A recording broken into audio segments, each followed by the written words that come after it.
So good afternoon, everyone. Thank you for joining us in the webinar. So this is our last webinar for the year, and it's the sixth in the webinar series of 2024, Decoding Data and Digital Health. And this particular one looks at digital health literacy, and it introduces us to digital health literacy, its importance, and what do we need to do about digital health literacy. Hello, everybody. Pleasure to be here. Thanks so much for the invitation. My name is Diane Levin. I'm a professor of public health at the University of Haifa School of Public Health. I'm also the national director of the Department of Health Education and Promotion for Clalit Health Services in Israel, and also very much a partner in much of the WHO's work where we can in health promotion and digital health in the European region, hopefully also globally, and working with many partners to promote health also through digital health. So I'm happy to be here, and thanks so much for the invitation. What I would like to do is share my screen and just walk us through what we'll be doing for the next hour. So here we are, and the title has so much to do with what we'll be doing in the next hour. Decoding data and digital health, strengthening digital health literacy to empower individuals in the digital age. A huge task, lots to cover in the next hour. So here we go. And thanks again for the unit in the Regional Office for Europe for initiating and for inviting us. So I'm trying to move the slide, just one moment. Okay, so we're going to have just a quick keynote to set the scene with some definitions. We're so pleased to have some very high-level and expert panelists who will introduce, who will also be discussing some critical questions that we will put to them. We'll leave time for discussion with the audience and just have some closing remarks and wrap up, and do this within the next less than 60 minutes. Slide's taking a little bit of time to move, sorry. Okay, so if we want to talk about digital health literacy, it's important for us to look at different definitions. It is an evolving definition. It is an evolving concept. It's gone through different iterations, and here we would like to just offer to you two definitions that are really helpful for the work we do. And they overlap and they complement each other. So the WHO and the ongoing Journey to Commitment and Transformation report looked at digital health literacy as the ability to search, find, understand, and evaluate health information from electronic resources, and to use the knowledge gained to solve health-related problems. The second iteration, and another way in which that we look at digital health literacy, is the ability to learn for, access, understand, appraise, validate, and apply online health information. And here's the addition that's been added recently, and to formulate or express questions, opinions, thoughts, or feelings when using digital resources. So what we see when we look at digital health literacy now is that we're actually capturing and we're looking at also the different features, the different ways in which, as a social tool, people can interact with it. And this is just where we're developing and evolving to see what people are doing and how easy or difficult they feel it is. And this is the definition from the WHO Action Network on Measuring Population and Organizational Health Literacy, called EMPOL, which hopefully many of you know. It's pan-Europe from the European region. So what have we learned? We've learned not only have only 54% of European adults seek health information online. Maybe that's a large number, maybe it isn't. It depends upon where else they're getting information, where else they're seeking sources of health information. We're also looking at where there are disparities. From the EMPOL study, we see that the challenges in critical health literacy, for example, in the top left, you can just see a trend. Of course, I don't expect you to see all the questions, but what we're seeing here is that people are struggling more with being able to judge and validate information, and to feel as though it critically they can trust it, more so than looking to find information. So it can become a bit easier. And this is across the different countries. Each one of these lines is a different country. But when we look at who's at risk for this, with those who are more financially deprived, we see have more struggles with digital health literacy. And then also some of the older people, although it is not maybe as much as we may have thought. So I think we have to be careful of ageism here. But we do see that there is a bit more of a challenge. And when we talk a little with our panelists about what we can do, we'll look at this more strongly. So we are looking at disparities, and this is just an example of a survey that we've done that hopefully will be, we expect it to be published very soon. So it is complex. It's not just about financial deprivation. It's not just about age. We know that just like in health literacy, digital health literacy depends upon personal aspects, situational aspects, environmental aspects. It's an issue of context. And even for each person, each individual, it's not necessarily consistent from time to time. So we look at the complexity as an opportunity to know where we can influence digital health literacy, where we can improve it, where we take into consideration, and where we can acknowledge it. So if we look at the digital health literacy in the WHO European region, and thank you so much for the slide, we see that the study that was done saw that 52% recognized the importance of digital literacy, and looking at developing digital health education plans and policies and strategies. And 10 of the countries reported that these were in development. And this is a study that was done, as you can see, in different regions. And 60% reported they had universities or technical colleges providing students with certified education in digital health literacy. And then also we can look at only 71% of the responding member states report that in-service training in digital health is offered as part of continuing professional education. And even fewer member states consider this training mandatory.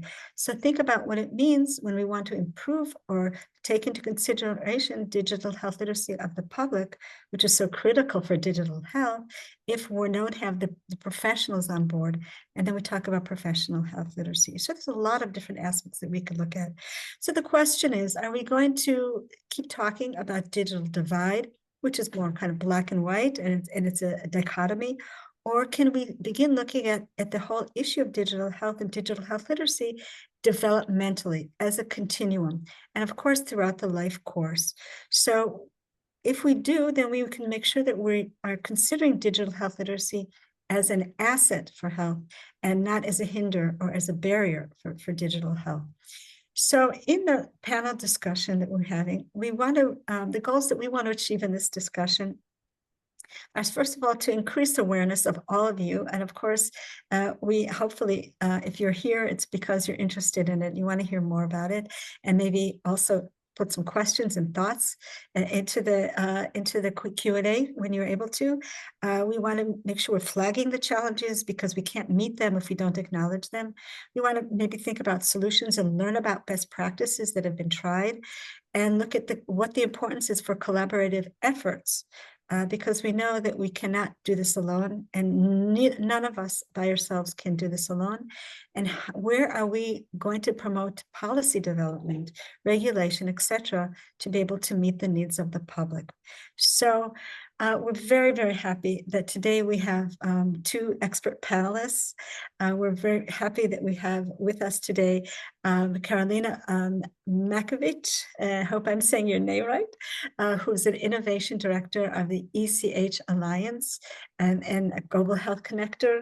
We're also very, very happy because of her expertise. She has over 15 years of professional experience in international projects in the area of health and well-being. And currently, as we mentioned, the innovation director, but also she's led a WHO collaborating center for healthy cities and urban health within the WHO European Healthy Cities Network, and many other roles that she's filled. So we're so happy to have you here today, Karolina, and also thrilled to have Dr. Christine Sorensen, who is the director of the Global Health Literacy Academy and founder and president of the International Health Literacy Association. And many of you know her name, the amazing amount of publications and citations that Christine's work has really shed the light for so many of us in health literacy and beyond. So happy to have you both here. And I will stop sharing at this point. I will acknowledge, of course, that what we'll be talking about today is in context of the journey we've had, beginning mainly in COVID-19, maybe a bit before, but it really promoted and it propelled us to think more seriously about digital health, and it's here to stay. and for the advantage and hopefully for the benefit of global health, population health, individual health, and of course, organizational health that we want to, health literacy that we hopefully will touch upon. So we prepared some questions for our panelists, and we hope they will have ample time. This is kind of like the fireside chat, it was called. So we're formal and informal. Hopefully you'll feel the warmth. There's a fireside chat of the panelists as they talk us through their recommendations, their thoughts, their experience. So the first question I would like to put to you is, can you, if we want to, we consider the digital health tools are revolutionizing healthcare, and also on the one hand we have digital health, and on the other hand, as it happens in many issues in health promotion and public health, digital health literacy may be lacking a bit behind as we acknowledge it and want to influence it. What can we do in today's health landscape to take it forward? Could you share examples of where you think maybe digital health literacy is impacting health outcomes? We've seen it through some of our studies of the consequences. So maybe, Christine, can we open with that question to you?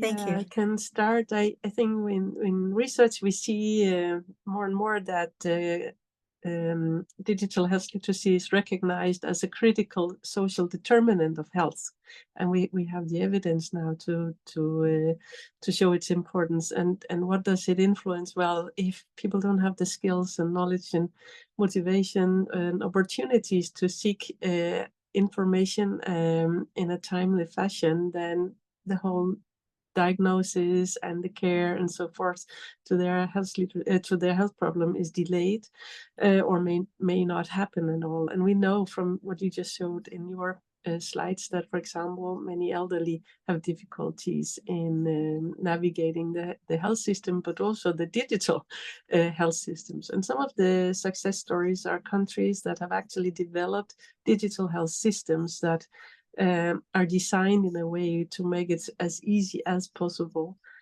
for people to navigate the support and access their health records. So that is could be Estonia, it could be Denmark as an example. But it's happening as we speak. We're building the planes while flying, to say it's like that, because some countries are less digitalized. And some of the barriers at individual level is maybe financial constraints, because digital health requires a device, and that could be a computer or a laptop or an iPhone or Samsung, any telephone. But when that breaks, then it's not everybody who can actually buy a new one immediately, could not buy the necessary apps to support their health. So these are examples of individual and systemic barriers. But Thank also you so possible much. enablers. Right. And also we see the work in communities where they're promoting the work in libraries in the communities for people who don't have devices and all. So there's a lot of thought going on to enabling and to accessing. So Carolina, but how can digital health literacy empower both patients and healthcare providers? If we're looking at it within like a healthcare system setting, where is the empowerment here? Right, Diana, I think that both of those questions are gigantic. So we take them as the starting point for the discussion. And I think during this webinar, we will also unpack them piece by piece, because if we ask, for example, what we can do and how the digital health literacy empowers. So maybe how it empowers, I see it as this would be the simple answer. It's the same for me. I think it empowers the same as literacy empowers an individual. If you're literate, if you can find information, if you can read the book, if you can read the news, you can function in the society. And I think in the current world with all the digitalization of healthcare, that, you know, it will not stop, it will not be like it is now, it will only develop, progress, and we will have more digital in health. We are talking about, you know, that we should stop talking about digital health. It should be digitally enabled health systems, and digital should be mainstream. So we can foresee that digital health will be health in, for example, let's say 2030, we did some scenario planning around that. So in that sense, I cannot imagine that we have people who are not digitally literate. Those people will simply miss out, and it will be also difficult for the health systems to operate as electronic health records, for example. We will have, if we speak about the European Union, we are striving towards having the electronic health record all in one place, within a couple of years, European health data space, and so on and so forth. All those developments around AI, they will also, of course, influence healthcare. So we cannot avoid that. And if I can just answer shortly to the question posed to Christine about what we can do, and again, this is a massive question, and I think this is a framing question for this webinar. But for example, from the innovation point of view, we really encourage health systems and the governments and the innovators to look into the example of the banking industry, that we don't talk anymore in most of the countries. We don't talk anymore about the digital banking. Like in most of the countries, the fact that we can do some digital transactions, we have the digital banking app.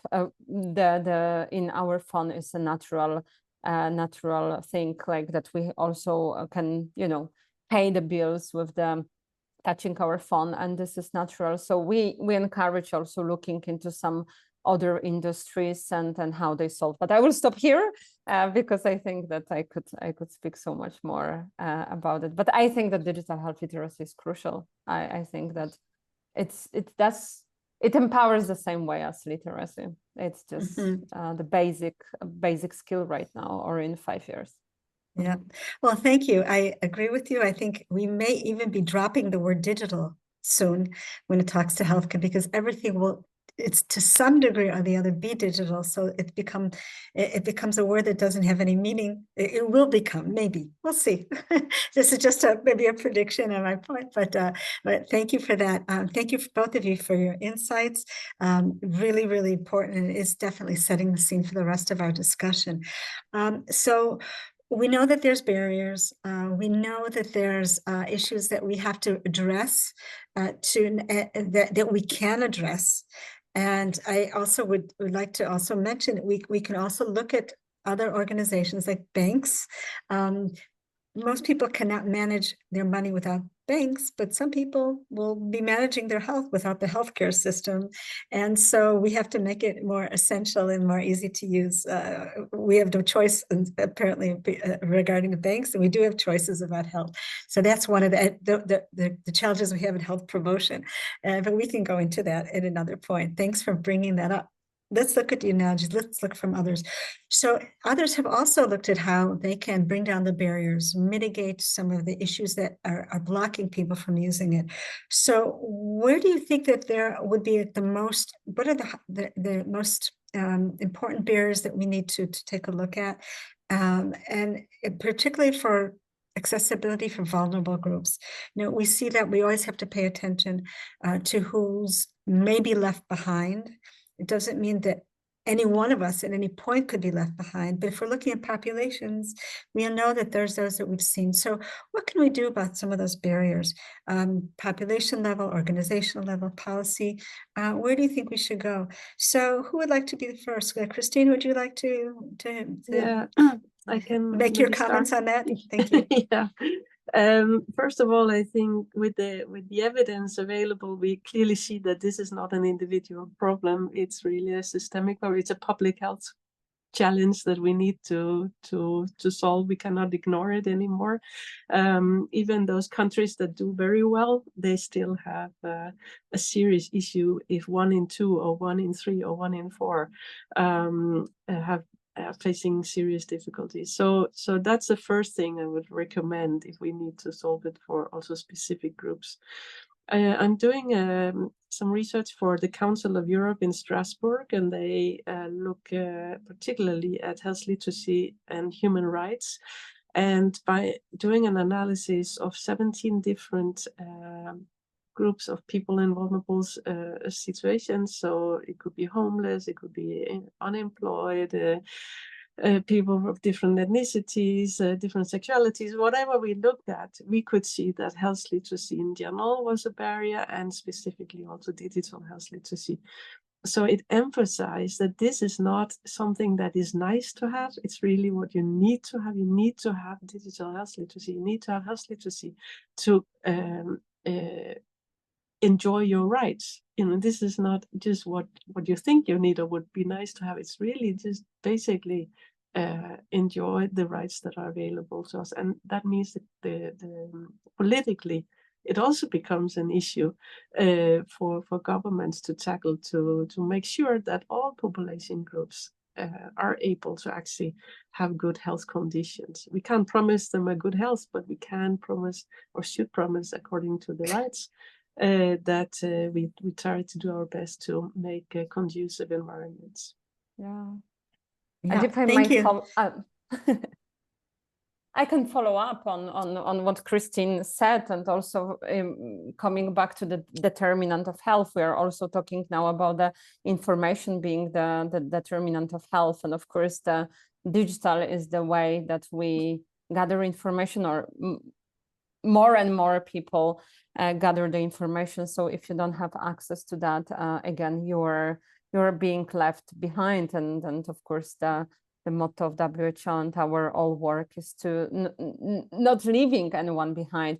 I was recently at the conference, and I was discussing also the issue of data use, and can we really make sure that we cover the whole population with all this information, awareness, empowerment, trust, and can we, or should we then just agree or assume or acknowledge that we cannot cover the whole population? And the people that I was talking with, coming from patient organization, coming from civil organization, civil society organization, were sharing examples how really with the grassroots education and work with the people, you actually can empower and bring them to this. So it's not lost groups. And if we speak about the older people that we have, I think in many projects, in many organizations, so many empowering and examples where we know that if the solution that is being developed and presented to the people is good, if there are the devices available, people are very much open to embrace those innovations. If they feel that they get benefits from it, they get independence from it, that's good. But it's also, then we come back to what we really present people with, what are those solutions. But we definitely, and this is another point, we have to invest in those programs. We have to really put money and time and effort on this. We cannot ignore it. I think that now this learning of this digital health literacy, this has been very organic. It was like, we learned by doing. We know how the Google works. We know how our phone works. So, we transfer those skills. And of course, we have those early adopters, people who are generally okay, who work every day with the computers, who are confident, a young generation. But you cannot just stop there. You also have to remember about those other the groups that are not there, that are not those digital geeks or digital savvy or digital native. No. Okay, well, Maybe thank you. Yeah, can I just quickly respond? I think Yes. there are, of course, users that are very expert users. It's not a problem. They benefit from all the features that there are. Then we have probably the worried well that just need a bit of guidance, and they very often seek Dr. Google and search. And then we have people where it's maybe a problem with devices and access and larger problems. And it was interesting. I met with Google, and they told that the search pattern had actually changed. So a majority of people some years ago, they would search what is diabetes, what is whatever cancer, and so on. And now they start searching how can I, or what can I do? How can I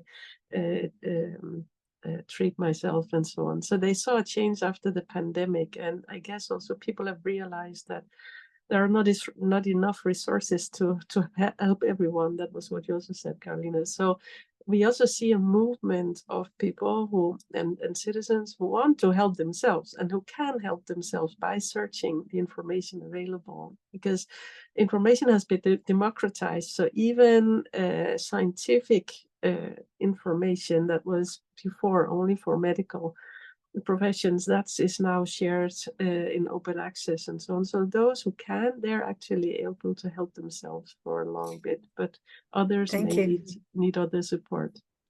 Yeah, so 2 points also I would like to add to this part. I think also we have to look at commercial interests. As the democracy of information is acknowledged, some of the players are also commercial. And so we want to make sure, I think, within digital health literacy, that there is still some critical aspects, that people check sources, that they're empowered to be able to validate what they're seeing and see if it's appropriate for them. So that's also my take on this. I also think that we're looking at an area of co-creation. Carolina, I think you mentioned some things that made me think about co-creation in development and all. Although maybe it's a little bit beyond the scope of the issue of barriers, maybe within the thoughts about our barriers, can we co-create when we talk about digital health, when we talk about looking at how digital tools for health are being developed? You mentioned patient organizations and others. Is co-creation relevant when we talk about digital health and digital health literacy? So maybe just briefly, could both of you maybe respond, and then we move on to the next question. I just snuck this question in, if it's okay. I think that's a very important question again, and I think that it's very relevant, very important. And why? Like, it's if you think about the design principles on any solution, you should really design it according to the needs of the end user. And the best way to get to know about those needs is, of course, to engage in the co-creation process with end users. I think it's often forgotten in the digital health world. And as someone again said to me last week, it's like, look, as so many digital solutions are developed by the national government and they lack competition, they are usually developed, like maybe they are not the best solution because they are just one provider and so on. But in many projects that, research and development projects, I think, well, this is like the condition for the sponsor, for the funder, to actually include the co-creation process with the end users. But let's also be mindful that this co-creation is currently a buzzword, and often the co-creation process is very difficult for both groups, for the developers and for the end users. And they come often from two different worlds. If you take young startup people and then elderly people in the elderly homes, there is, of course, and often the language issue.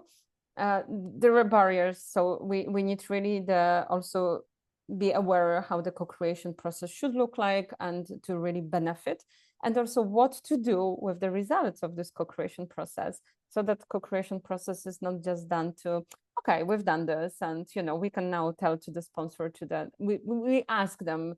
The fact that we didn't take their views into account, it's a development issue. We will improve it on the next stage. So okay, so not just to tick the box, so you want to make sure that you're and I think doing something significant. It's also, so it's another level of complexity here, but super important again. Thanks.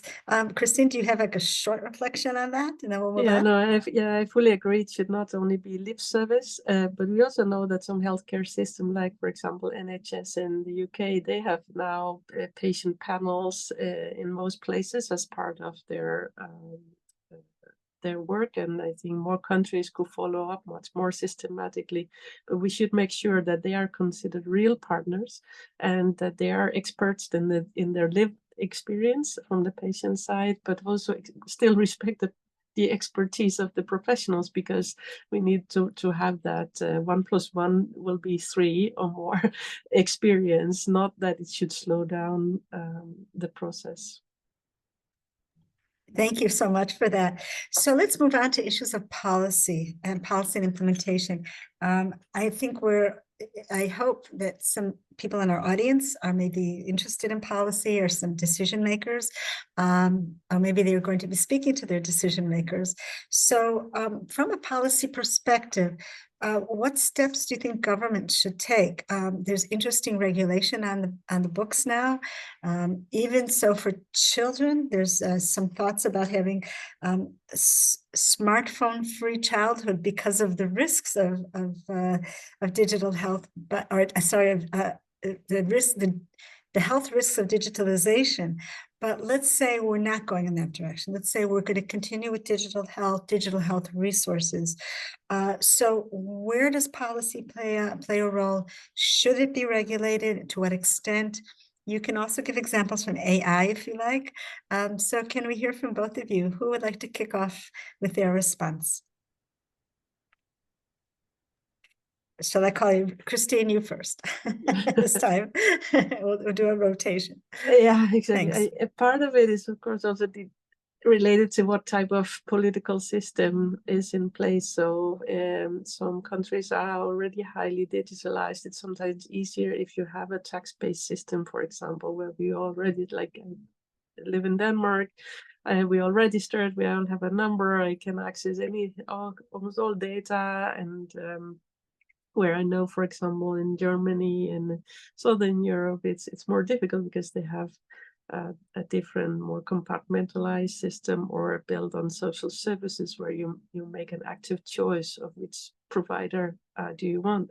And that also makes it difficult for the different entities to actually merge and or adapt to each other's way of sharing data and so on. So that is a serious problem, and it becomes a political challenge too, to see how we can safeguard data sharing.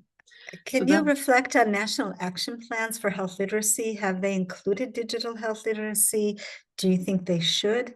Sorry to interrupt you. Just wondering if you have a reflection. So there are a few countries in Europe that have already adopted national action plans and strategies on general health literacy, like Norway, Portugal, Scotland, Germany, and Belgium is in the pipeline. There are a few.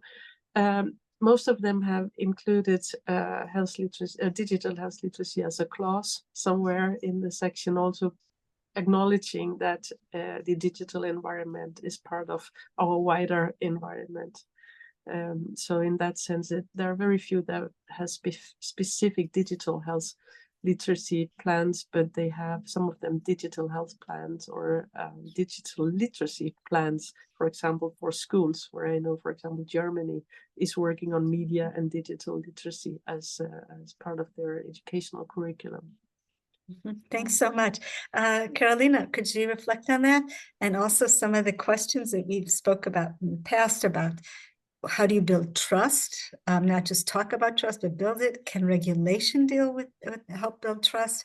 If something's regulated, maybe it brings down some trust barriers, maybe not. But whatever you'd like to comment on this point, go ahead. I will touch on that, but I will first start from the some calls to actions that also came out from the multi-stakeholder roundtables that we at the ECH Alliance, our data arm, the Digital Health Society, run in 2022. And one of those call to action was actually like investing in digital health literacy. And this is also then, raise the digital literacy and skills of all stakeholders. So it's also important not to only think about the patient and not to only think about the healthcare professionals, but also about the developers, about the politicians, and to again make the investment in the health literacy, and also make sure that the curricula, the medical schools curricula and the high schools or schools curricula actually include this element. You showed, Diane, in your presentation that only a handful of countries in the European region say that the training in digital health literacy is mandatory for their, if I understood correctly, medical students. We cannot, this is also coming back to the barriers. This is a massive barrier in deployment of digital health tools. if we don't have the health digital health literate professionals. And on that note, there is actually a project going on, the Be Well 4-year project financed by the European Commission to develop the first ever digital health skills strategy for European Union. And currently there is also consultations going on. So I will post the link to the consultations. Maybe someone would like to respond to that. So actually we've waited all this way, time and until we noticed that we have the crisis in healthcare sector, and we need to reskill, upskill the healthcare professionals. But I think that without the awareness, without the investment, we will not go anywhere. So we need to put money, time and effort aside. On the trust issue, again, I think we can talk about this, and I shared with you before that I'm not a fan of the having campaigns on, improving trust. I think that we can only improve trust through systemic work, to ensure that every part of the system of the government is trustworthy, that the government is showing us that we can actually trust them with our data, wherever data it is, if it's health data or any other data. But coming back, I think with AI, even if, from developers, we often hear that, well, those regulations kill innovation, and there is very delicate, we have to balance the need for innovation, the need for going fast with the need for being safe, secure, and building trust with the people. Then I think that, regulations are needed. And we have those regulations in the EU, we have some regulations in the UK. We also, to some extent, it is regulated in other parts of the world, like in India, in Africa. But it doesn't have to be also only regulations. It can also be the societal compacts and some other kinds of agreements that the industry takes as an important part of the development of the solution. Thank you so much. That's really, really helpful. So it also comes to mind, if we look at a policy, do we need to be able to measure what we're doing? Do we need to be able to estimate the success in order to be able to have to give back to the public and know that what we're doing is evidence-based? Is there opportunity for that in digital health literacy? Do we want to make sure that we're monitoring what we do so that we can make sure that we're held accountable? People who are here in this webinar, maybe it's something for them to think about, how we are all to be held accountable for what we do on digital health literacy. Is there room for that, or is that above and beyond? I think, Diane, that it's what gets measured gets done. Measurement is a political tool. So having those new results from the MPOL study measuring population and organizational health literacy, including also digital health literacy, helps, because it's a Europe-wide study with I think 17 countries, and it gives a direction that indeed this is not an individual issue, it's a public health challenge, and that shifts the scope to the whole spectrum, from the individual to population level and political level. And speaking about trust, it also helps to measure, because it's interesting to dive into the data, and it gives a hint that people lack trust for different reasons. So for some who may be challenged with health literacy or pursue health literacy challenges, limited health literacy, they often also show a distrust because of mis and disinformation.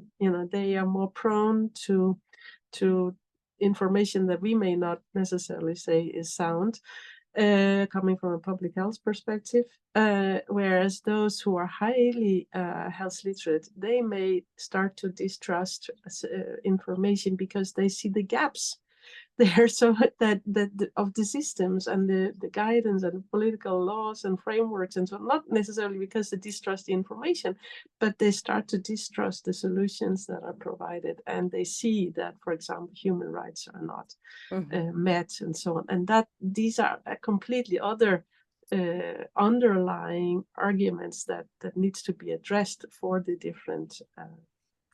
So you're mentioning, what you're mentioning also brings up to the agenda of critical digital health Exactly. literacy. Yes. Maybe Thank you you. can explain what that is, Diane. Yeah, well, we're in digital health literacy, we want to see that people have skills to be able to critically look at the sources of health information, ask if those sources are have their health in their interest. Are they valid? Do they speak to me? Do they take my culture into consideration? So it's a whole subset within digital health literacy. But so thanks for that, Christine. Very important reflections. So who needs to be on board, and how can we work together? I know it's a huge question, but Carolina, can you talk about the stakeholder? Can we have collaborative efforts? Just in so many different areas of public health, there's silos when it comes to digital health and digital health literacy. Can we bring down those barriers? Can we work together? Is it absolutely necessary? Is it nice to have? Is it a must? So what are the collaborative efforts? If there are examples that you have of those that exist, or where we should be going to be collaborating more? Can you give us your reflection on that?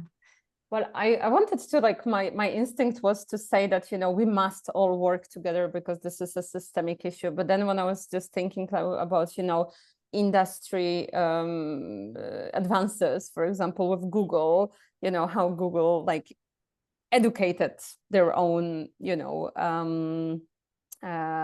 users. And I'm not here, for the big industry, but just thinking about it's like thinking out loud. That just happened, organically by developing the solutions that are intuitive, that are user-friendly, by, monitoring continuously what people like, what people didn't like, and so on. So, it is probably possible to do it also this way, but I don't think that we have the same amount of money that Google have in any healthcare system, and we will never have. But I think that, of course, the government should also not, ignore players like Google. So I think, yes, we should work together. So coming back to my initial thought, I think we need to work together, and also we need to work together, not only all stakeholders thinking about, politicians, developers, patients, or the citizens, but also public-private partnership. I think we can really learn a lot from those developers that are successful. Also, when I speak with the healthcare professionals and we talk about the uptake of digital health solutions, they say, please provide us with ready solutions, with solutions that work, that are error-free, that actually I can take and work from day one, and I don't have to fix your bugs and so on. And I think that this comes back, that brings us back to this user engagement, co-creation. And my also wish is that we also listen to what is happening around us, that we listen to our grandparents, parents, sisters, brothers, and so on, because they have insight, and they share with us sometimes things that we might not think about. When I normally live in Finland, and then when I travel to Poland and I spend some time with my family, and I see how how older members of the family interact with the phone, with different apps, with payment online, and where is their trust level, and that they prefer to go somewhere, stay in the line, use cash instead of doing the transaction online. That actually switches something in my brain, and it's like really valuable lesson that we think that the trust is there, but actually it's somewhere it's lower. So I would encourage us to really listen to that, because if we should be patient-centric or human-centric, we are all humans, so let's just do great solutions for ourselves and for our family, and I think then we should be fine. Thank you. So you're reminding us that it is an issue of context. We've seen in emergency situations, when we're looking at where health literacy or digital health literacy is during emergency times, we've learned that life experience does influence. Some of the older people actually were coping better because they have life experience, and their emotional and mental health was a little more resilient and then to go on to use some of the tools, whereas some of the younger people weren't. So that was a surprising result. So of course, we, as you meant, not only to listen, but to also to be open to hearing things that maybe we didn't expect, according to our own how we visualize how different groups react, respond. Very interesting point. That means that the monitoring is really important. So let's go to our audience. Thank you for that. Of course, that's the questions and some of the comments from the audience will be coming back to our wonderful panelists with your response. Can we see the questions? Stefan, thank you so much for being here. Can you help us see which questions that we're seeing? Shoot us a couple of questions you feel are most relevant for this discussion, and welcome. Yes, of course. Please introduce yourself. Yeah, hi everyone. I'm Stefan Bodicic. I am a resident specialist in public health medicine at the Ministry for Health and Active Aging in Malta. We have a couple of big questions ahead of us, so I wonder most probably what we will have to do is the following. I'll go through the chronological order, starting off with the first one from Marta Estrella. So Marta has, just to summarize a bit, has done some work on digital health literacy in the Portuguese population. And her big question is here that if we are unable to reach them, to listen to them, so let's think about the physical aspect, even being unable to reach them, not even being able, for example, to do a video call with them, for all I know. What can we do to give these populations a voice to help us shape our digital health interventions? I think that would definitely be the first one that I'd love for our panelists to take care of. And maybe another one. Yeah, let's take both of them now, and let's see how we can manage our time. Thank you. Yeah. And the second one, really and truly, is from Abdirashid Omar Varsame, who very much follows on how can we tailor these innovations to delivery in primary healthcare? How can we bring together the public-private partnerships and primary healthcare to really maximize the efforts and innovations coming from the private entities? And I think definitely one of you for sure has some really good, really good feedback on this. Back to you, Diana. Thank you so much. I'll also maybe give a little bit of a reflection after our panelists do. So thank you. Christine or Carolina, would you like to pick up on either of those two questions, those main questions? One about accessibility and how do we reach people? That was the first question. So maybe one of you would like to reflect on that? Maybe I can when take we the can't first reflect. one. Yeah, The okay, peer go ahead. education, and maybe Carolina on the other one. Sorry, I call it peer education because that was my answer to the first question. How do we reach people who are not who are underserved in that sense? And I think part of it is to speak with them and their communities and make sure that we talk to them on their terms. There was a brilliant example recently in a Norwegian national conference on health literacy, where colleagues from the Samic population up north in Norway and Sweden, and they are nomads, live on the tundra, and very difficult to reach physically. And there it was very important to speak their language, but not to get just a translator in speaking their language, but they had 5 different types of languages, sub-languages. So just getting one would not necessarily mean that we communicated right. So we really have to understand their terms of communication, their values, their health beliefs, and meet them where they are, and not require them to come, for example, to the capital or to the primary healthcare centers. So go through a civic society organization speaking about their rights and their interest groups. That would, I think, be my answer to get the first conversation going, and then design services that can help them in co-creation with them. Thanks. I'd like to, if I could piggyback on that, just also give an example from our country. We started in COVID. We learned that our Ethiopian population where we needed to be able to reach them, even though they're small communities. I mean, they're geographically accessible, but because of COVID, we know people who are in lockdown. We discovered that the WhatsApp app was extremely effective in passing information because you could record, you don't have to text. And it made a huge difference because it was a digital resource that was acceptable and allowed messages to be conveyed in language and in the way in which and in the tone that was reasonable. We would not have thought of it until we had to look for a solution. So sometimes their solutions are really, really right there, and we just are thinking creatively enough. And when we look at the communities themselves, they will bring the solution. I So know, thanks. Diana, that's very often used in India as well. But when I presented the idea in the Danish context, there were lots of concerns about data security and so on. So it's interesting. Every context also has an influence on what solutions work. And it depends on what the urgency is. Sometimes when it's so urgent, then we make priorities, and the communities make priorities as well. Thanks so much.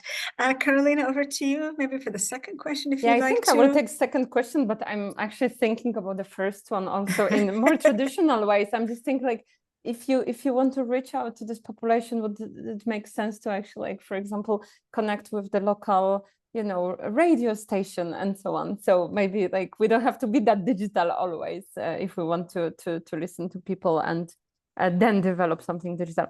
Second question, it disappeared, but I think I remember it, about how to also bring together those two words, public and private developers. I would give an example of which is, I think, pretty inspirational and eye-opening, at least for me. It's been from Catalonia. The government of Catalonia has been really investing a lot of money in the developing of the digital health solutions, in data interoperability, in electronic health records, and so on and so forth. Really very, very innovative place in Europe, and they really work very closely with the private providers, with the companies. They created the ecosystem that is, people know each other, that this is full run on the very transparently. Tenders are being released, so nothing is. I think that often the governments, the national government or the regional governments, are afraid of working with private companies because of the different issues related to bad stories in press, corruption, and so on. But here they run it very transparently. All contracts are done on tender, and there is the big ecosystem that is meeting regularly, that knows each other, created there. So I would say that it is possible. There are examples of that, and the national governments or the regional governments can create partnerships with the companies to actually develop better solutions. Maybe and I'd like to also piggyback about that. Yeah. Okay, just really quickly. Also, I think the question was about the primary care, and so I'd also like to give some two examples in our healthcare system, which is 54% of the population in Israel. We have, for example, two tools that I can recommend, that I can just flag. One is Taito, where people are able to, at home, have a digital device where they can have an examination, and their doctor is online, their primary care doctor is online with them and helping make a diagnosis, kind of reducing some of the distances, and also have an e-prescription. So the more people use it, the digital health literacy is improving because of them, people feeling more confident. Or a home ultrasound for women who are pregnant. Again, if somebody needs to go in physically and have an in-person examination, they're called in to do so. So we're using that as, if the question was about primary care, we're looking at it also as that. Christine, over to you. Thank you. Yeah, just a quick remark before we end here, that it's just because a person is a health professional, it's not the same as they are digital savvy. And a lot of health professionals represent basically also the broader, wider population. And I think we really need to also look at the training of health professionals to make sure that they have the skills that we are talking about. We can't take them for granted. Yes. So there is they can be a barrier. They can be an enabler, but the workforce could also be a barrier in themselves. Exactly. The workforce responsiveness and digital responsiveness, professional health literacy, professional digital health literacy, the trust they give in, it's a huge issue. And it's another point for discussion. So thank you for flagging that. So I think just to recap some of our key insights, and it's when we go, we'll go back to Ryan for a wrap up. I think you've stressed the issue of the equity issues in digital health literacy. You've talked about solutions. You've given us a lot of lovely examples. We've talked about policymakers. We've talked about stakeholders. We've talked about collaboration. We've talked about distances, underserved populations, disadvantaged populations, issues of context. So much of this is just the beginning.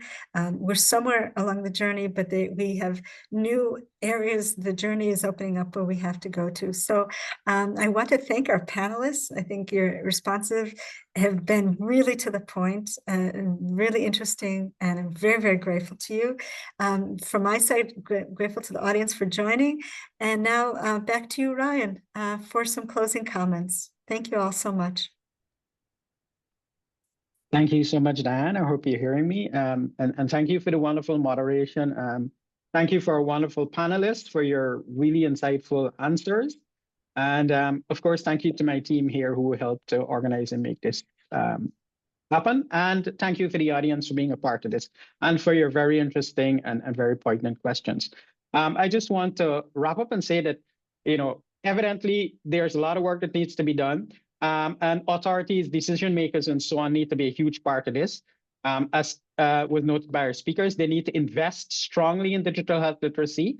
And it also needs to come from a multi-stakeholder approach. We need to look at it from all aspects and all angles for underserved populations, or healthcare workforce, and our population in general all need to be a part of this. And having them there in a transparent manner and an equitable manner will help to build trust in our digital systems, which are not going anywhere, as we can all see. So, I'm calling on all of you who are part of this to help us to enable this. And on the decision makers to recognize that there is that need for investment, that there is that need for a multi-stakeholder approach. And moving forward also, I just want to reiterate that this conversation in this webinar is just the beginning, and we will plan to do deeper dives as we move forward. So for example, the whole aspect of policy alone can take us hours to discuss. What do policy makers actually need to put in place to enable digital health literacy? For example, I was alluded to, we need to ensure that it's encompassing our curricula from beginning to end and so on. And it also needs to be part of our health workforce empowerment during the course of their actual work. So these are deeper discussions that we'll definitely be touching on moving forward. So again, thank you all for being here and hoping to be seeing you soon. And thank you again, everyone.